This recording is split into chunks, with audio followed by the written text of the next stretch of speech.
The more you explain, the weaker you appear. The more you react, the more power you give away. And the harder you try to prove yourself, the more obvious it becomes that someone got under your skin. Let's be honest. In a world full of noise, silence is no longer passivity. It's strategy. When your words are twisted, when truth becomes ammunition, when your reaction becomes their entertainment, this is no longer a conversation. It's a psychological game. And the louder you get, the more you've already lost. But here's the twist. You don't need to fight back. You don't need to shout to be heard. You don't need to explain yourself to be right. You only need one thing: silence and time. Because the moment you stop, karma starts working. You fall silent, but the universe doesn't. Truth has a gravitational pull, and it always returns to where it belongs. In this video, we'll break down 7 situations where a wise man chooses absolute silence, not out of fear, but out of strength, to protect his energy, to preserve his dignity, and to let the weight of their own actions crush them without lifting a single finger, because silence isn't the absence of words, it's the presence of control. Stick with me until the final chapter, because the last one will forever change the way you see silence. Few things feel more unjust than being lied about. The instinct is immediate. You want to defend yourself. Correct the narrative. Prove that you're not what they say you are. But here's the truth. No one wants to hear. The more you explain yourself, the more suspicious you look. The more you chase clarity, the more chaos they create. Because those who spread lies aren't looking for truth. They're looking for a reaction. They want to shake your calm. They want to see you flinch. They want you to perform your innocence so they can twist it into proof of guilt. And here's the trap. If you react, you've already lost. This is where Stoicism draws the line. Marcus Aurelius once wrote, "If it is not true, do not say it. If it is not right, do not do it." And that's it. No need to plead. No need to explain. You live by your own integrity, not by their version of your story. Because truth has something lies will never have: endurance. Lies spread fast, but they die just as quickly. Truth. It takes longer, but it doesn't need defending. It reveals itself with time. Let me tell you a story. There was a man, let's call him James. He was accused at work of something he didn't do. Whispers spread. People distanced themselves. His first impulse, to prove his innocence. But instead, he chose silence. He stayed calm. He did his job. He let his actions speak. Weeks later, the truth came out. The accuser exposed for past manipulations. And James, because he never fought back, he never lost face. He rose above the noise, and his dignity stayed untouched. That's Stoic strength. So, how do you respond when someone lies about you? First, trust the long game. Falsehoods are loud, but truth is lasting. Let time do its quiet work. Second, anchor yourself in your values. When you know who you are, the noise outside can't touch you. Third, let karma speak for you. Those who lie often live in cycles of drama, and sooner or later they lie themselves into a corner. At the end of the day, silence is not surrender. It's self-respect. You're not hiding. You're rising above the noise, above the pettiness, above the lie. Let them talk. Let them spin. And let the truth do what it always does: return. Betrayal doesn't just hurt. It shifts the ground beneath your feet. It comes from those you trusted: friends, partners, family. And when it hits, it feels like your chest collapses inward. The first impulse is to confront, to ask, how could you, to demand why, to plead, do you even realize what you've done? But here's the brutal truth. People who betray you have already justified it in their mind. They don't see what they've done. Or worse, they do, and they simply don't care. And the more you try to get closure, the more you reopen your own wound. You see, when someone betrays you, what they really want is your energy, your reaction, your pain, your confusion.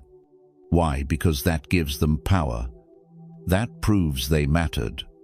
So what happens when you give them nothing? No rage, no revenge, no explanation, just silence.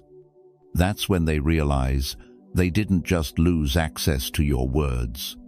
They lost access to your soul. Seneca once wrote, "A gem cannot be polished without friction, nor a man perfected without trials." Betrayal is friction. It stings, but it clarifies. It separates what's real from what's convenient, and it forces you to confront one hard truth. Not everyone you love is meant to stay. Let me tell you a story. There was a woman, let's call her Sarah.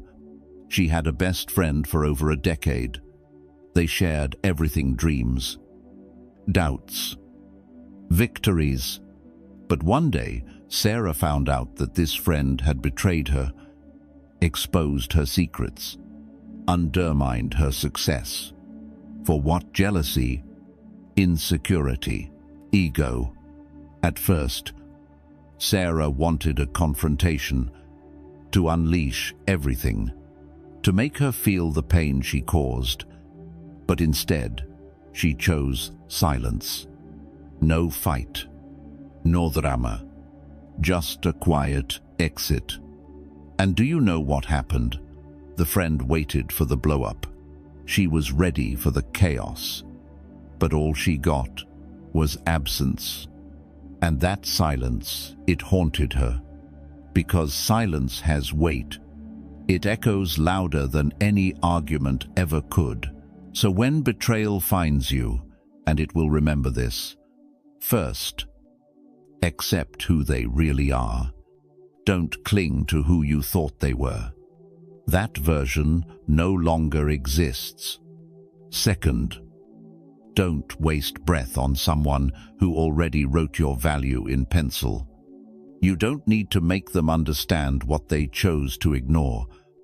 Third, walk away without explanation, because silence forces reflection, and reflection is the one thing betrayers avoid most.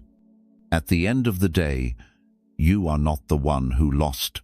They are the one who lost access to someone who was loyal, real, and rare. Let them live with that, not through punishment, but through your absence and your peace. Insults are cheap. That's why the weak use them. When someone insults you through sarcasm, passive aggression, or a direct verbal jab, they're not trying to speak truth. They're trying to provoke.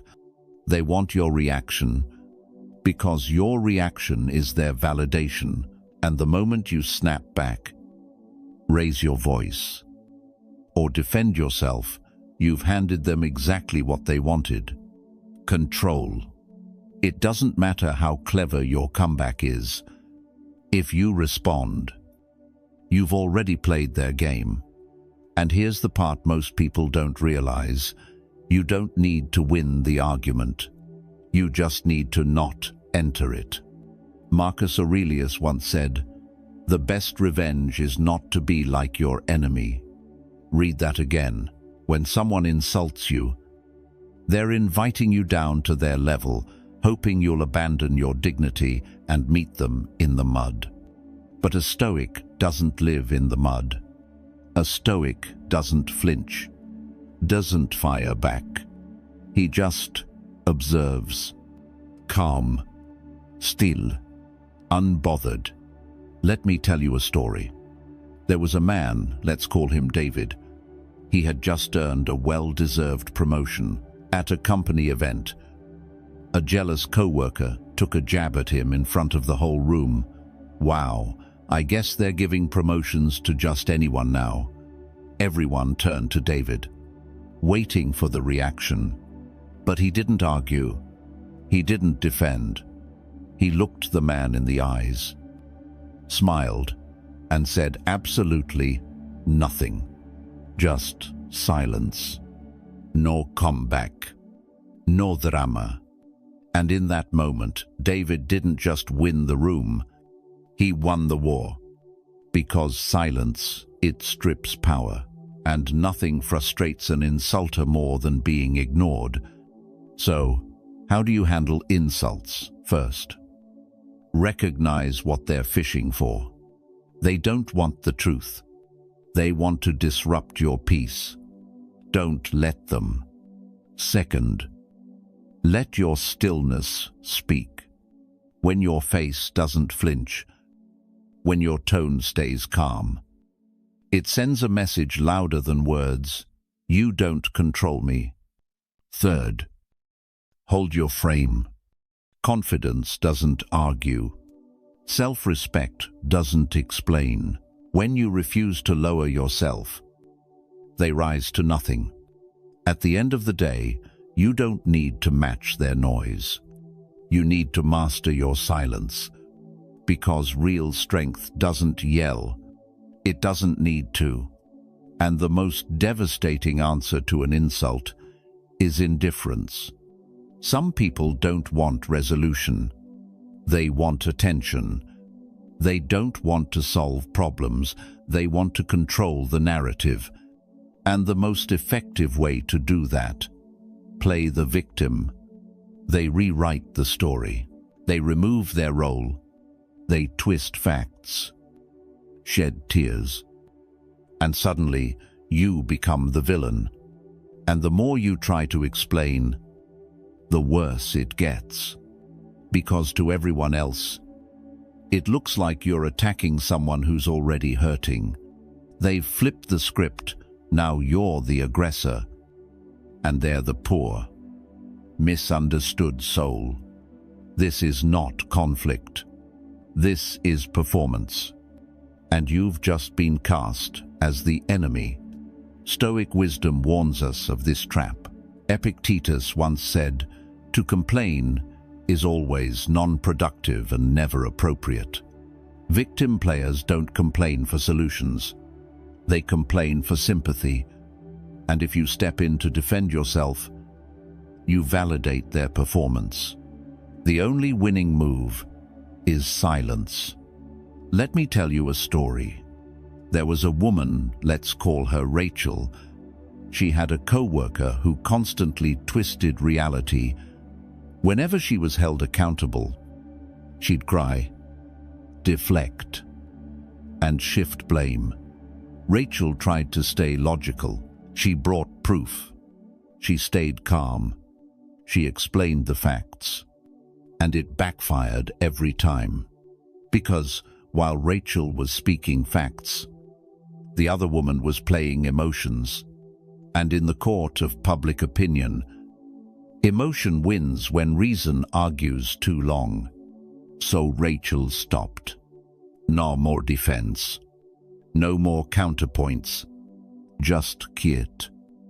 Grounded. Stoic silence. And over time, the truth surfaced.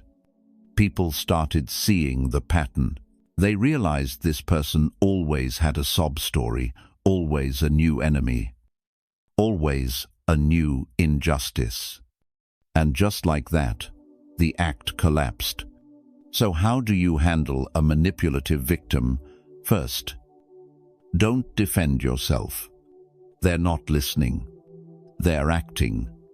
And the audience loves drama. Don't feed it. Second, stay emotionally detached. Observe. Don't absorb. Let them drown in the chaos they created. Third, trust, karma, and repetition. People may believe them once, maybe twice, but patterns don't lie. Eventually, masks slip. At the end of the day, you don't owe clarity to someone who profits from confusion. Let them play their role.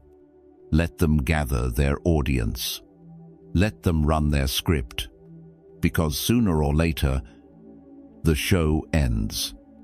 And silence. That's how you bring down the curtain. The greatest insult is not what they say to you. It's what they no longer notice. You show up. You give. You care. You make the calls. Send the messages. Offer your presence. And in return, you get silence. Indifference. Disinterest. There's no explosion. No dramatic betrayal. Just the slow erosion of your value in their eyes. And here's the bitter truth. The more you try to prove your worth, the less they see it. Because people don't value what's always available. They value what they're afraid to lose. And when you're constantly present, constantly reaching out, you become a background noise in their world. You don't become indispensable. You become invisible. This is where Stoicism hands you your power back. Seneca once said, "Time discovers truth." And sometimes, the truth they need to discover is your absence. Let me tell you a story. There was a man, let's call him Jake. He was the consistent one, the friend who checked in, the colleague who remembered your birthday, the partner who never forgot to ask how your day was. But slowly, he noticed something. No one asked about his day. No one reached out, unless he did first. If he stopped calling, days turned into weeks of silence. That's when he realized he wasn't being valued. He was being convenient. So he made a key decision. No arguments. No speeches. He simply stopped. And the result? The ones who truly cared reached out. The ones who didn't, they disappeared. And that, right there, was his answer. So, what do you do when your worth is ignored? First, stop chasing. If they can't see your value while you're present, let them feel it when you're gone. Second, say nothing. Silence forces awareness. When your presence is missing, your value becomes undeniable. Third, observe who makes the effort. The people who matter won't need a reminder. They'll notice the shift, and they'll move toward you, not away.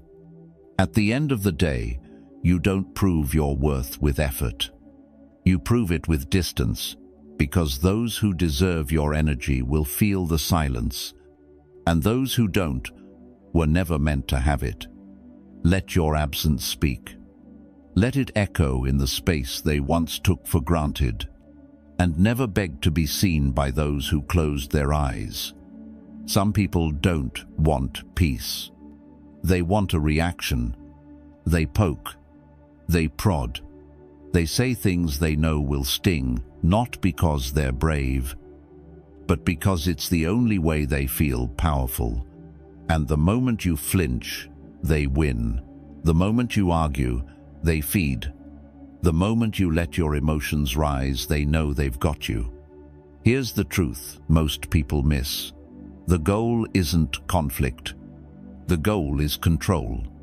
They want to break your frame, to make you act out of their emotion. And if they can trigger you, They become the puppeteer pulling strings from behind a fake smile. But here's where Stoicism becomes a shield. Marcus Aurelius said, "You have power over your mind, not outside events. Realize this, and you will find strength." That is the essence of self-mastery. You can't stop others from provoking you, but you can deny them the one thing they crave most, your reaction. Let me tell you a story. There was a man, let's call him Adam. He had a co-worker who thrived on chaos. Every meeting, every interaction, there was a jab, a sarcastic comment, a passive-aggressive insult, always framed just vague enough to avoid consequences. At first, Adam would defend himself. He'd argue, justify, explain.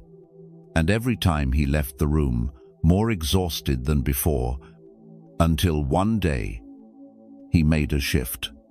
The next time that co-worker tried to provoke him, Adam looked at him, smiled faintly, gave a calm nod, and said nothing.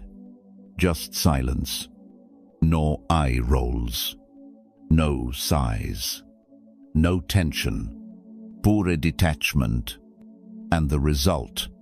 The co-worker flinched. Because when you're used to playing with fire, you don't know what to do when the match doesn't light. Eventually, he gave up, because without fuel, even the most toxic flame dies out. So how do you handle provocation? First, recognize the pattern. Repetition reveals motive.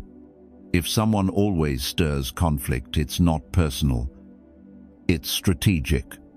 Second, hold your frame. Do not let emotional bait pull you out of alignment. You control your breath, your tone, your presence. Third, let your calm be your power.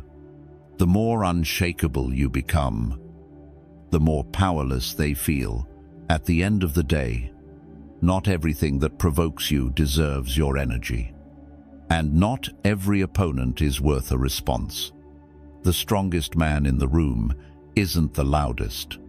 He's the one everyone tries to provoke, and no one can move. Because his silence isn't empty, it's armor. Regret is loud, but silence is louder. There comes a moment after they've taken you for granted, after they've ignored your value, after they assumed you'd always be there, when they realize you're gone, and suddenly, the silence they once overlooked becomes deafening. They start remembering the way you listened, the way you showed up, the way you gave more than you received, and it hits them. They didn't just lose a person, they lost a presence, a light, a constant, but by then, it's too late. Here's what you need to understand. If someone only starts to value you after you leave, they never truly valued you when it counted. And the worst thing you can do is go back just because they finally noticed. Epictetus once said, "No man is free who is not master of himself." And self-mastery means this: you don't return to places that broke you. You don't lower your standards to comfort their guilt. You don't explain your silence. You let it speak for you. Let me tell you a story. There was a woman, let's call her Olivia. She gave everything to her relationship: time, love, energy. Her partner, he got comfortable, took her for granted, assumed her presence was permanent. Until one day, she left. No argument, no breakdown, no emotional exit, just a quiet departure. At first, he brushed it off. Then came the weeks, the months, the unanswered calls, the echo of a presence he didn't realize he needed until it was no longer his. He begged, apologized, promised change. But Olivia, she had already healed in silence, and that silence became her freedom. So what do you do when someone regrets losing you? First, don't give them an easy way back. If your value was invisible then, your absence needs to remain visible now. Second, resist the urge to explain. Let them feel the weight of their actions without cushioning it with closure. Third, stand firm in your silence. Not out of spite, but out of respect for yourself. At the end of the day, they had access to you, and they wasted it. Now, let them sit with that truth. Alone, because your silence, that's not punishment. That's wisdom. It says, you don't get to walk in and out of my life and still expect the door to stay open. Let them regret. Let them remember. But don't let them return. You don't owe them a second chance. You owe yourself peace. You don't need to yell to be heard. You don't need to fight to win. And you don't need to speak to make a statement. In a world addicted to noise, silence is radical. It's not weakness. It's not surrender. It's the language of those who no longer need validation. Because when you fall silent, you take back your power. You step out of the trap. You let time, truth, and karma finish the sentence you chose not to write. A Stoic man doesn't chase approval. He doesn't beg for closure. He doesn't collapse under noise. He simply steps back and lets the universe do what it does best, restore balance. So the next time someone lies, betrays, insults, provokes, or regrets, don't respond. Don't explain. Don't perform. Just watch and wait, because karma doesn't need your help. It just needs your silence. If this message hit something deep in you, if you found truth between the lines, then don't just click away. Subscribe to Think Stoic 101, where strength is quiet, wisdom is sharp, and every word is built to last. And if you know someone who needs this message, send it, share it, or let your own silence echo it forward.